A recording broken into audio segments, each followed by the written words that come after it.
Hello, everybody. It is me, Umbra, and on the continuing countdown towards the live stream and my hair constantly getting fluffier, we have a little bit of news tonight that I think people are going to find a little bit interesting. Now, of course, as always, keep in mind that data mines are never 100% correct and that things can change between now and the time that is coming out.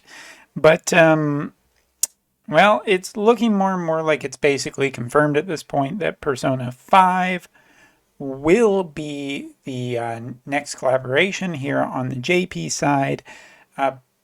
There's basically been a few data pushes lately that have been putting a lot of data into the game, and it was a little suspicious. Like our latest update was about 1.5 gigabytes, and then we got another 400, and then we getting, just data. So there had to be something behind all of that data.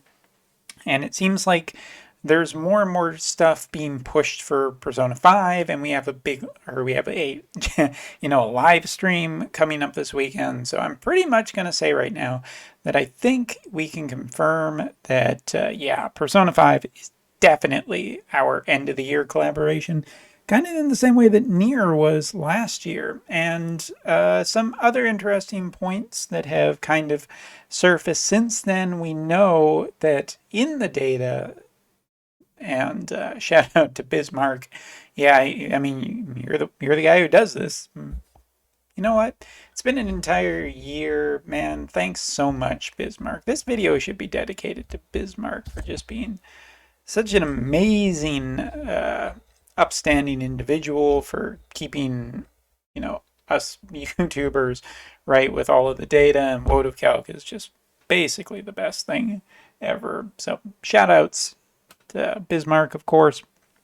But in the data, we got a little bit of information that we're going to be looking at two new characters coming to the game by the looks of it. Now, of course, again, just repeating this before people flip out, could be more characters, there could be less characters, there could be no characters.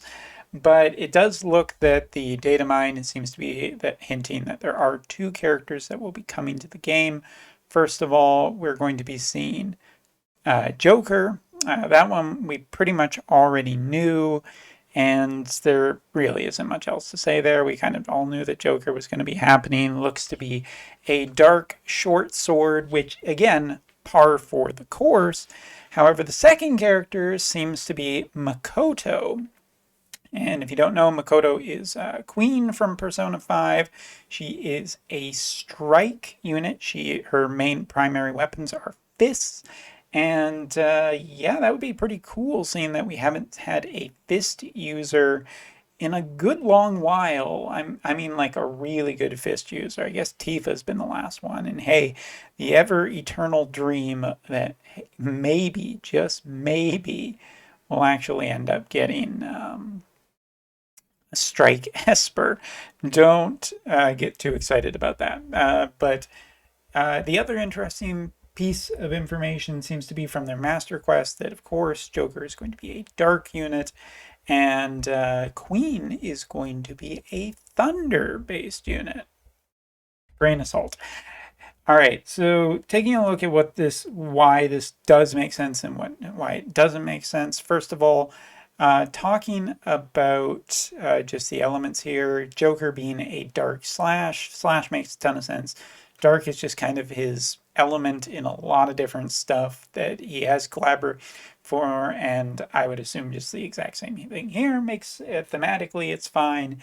It also potentially provides a little bit of a counter to Locke, who has recently come into the game and is very popular. And talking about a Thunder Strike unit, that would be a big counter to Celeste, who is also a really popular unit right now, and it's not uncommon that we see these kind of things where a character comes in and is very powerful, and then we see a secondary come in later. Now, whether or not she'll be good enough to completely destroy Celeste, I mean, Celeste already with Ochu is a pretty good physical defensive unit. Don't at me, you people in the comments. She is. not perfect. It's not like she's the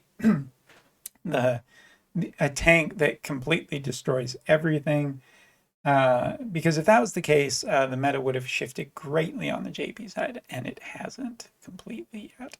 But yeah, I think that it should be noted that I think that this will be really good for the Thunder element. It's good to see a new strike unit coming to the game, and who knows? Obviously, there will be a vision card. Whether that vision card will have an Esper to it, both of them obviously have personas, and either one could end up being it. It's just I don't think you can get away with not doing arson. That's it's kind of a little bit of a difficult one to just skip, seeing that arson is like basically the poster boy for Persona 5 and Queen's persona is not. However, if it is Queen, that could be really awesome for Strike. That could just be really good for her. But we'll take a look this weekend. I think that we're definitely getting it announced this weekend, and it will be coming out next week. Because the timing, the data that's being pushed in the game with map data, as well as master abilities, is just way too coincidental. And given that the time frame at the end of this year for these companies is to really push a lot of stuff out right away, because basically you got Christmas this weekend, or Christmas next weekend, sorry, and then after that you have New Year's, and New Year's isn't being a much bigger thing. Nobody really works on New Year's here, or at least they try not to. So yeah, they're just going to push out a lot of this data and these events right away to tide us over the course of the new year and the break, so we have something to do. But yeah, Persona coming to the game looks almost certain at this point, and given that we also have Asteria, who's going to be the warrior of Water Crystal, it'll be interesting to see how this will stack up if this is the case. Whether Astoria is going to have a natural counter right from the get-go, or if he's just going to be incredibly powerful, and maybe he'll be really resilient to lightning because they don't want to step on the toes of the last warrior of crystal, but they kind of need to bring probably Celeste at least a little bit more into a balanced state. But I think that the only other thing to say, given these two characters, I'm pretty much guessing at this point that Joker is going to be the free character, because Makoto will bring in way more money than Joker would. That might be a little bit of an assumption, but given, the last few collaborations, we usually see, Cloud was a paid character, Locke was a free character. The main character doesn't necessarily, but I don't know. I'm just going to guess right now, with very little basis, that 100% we're going to be seeing Joker is the free character and Makoto is the paid character. And yeah, we'll just have to take a look and see. But very interesting, and keep your ear out for the live stream for the official data as we find out all the details. Thanks for watching. See you next time.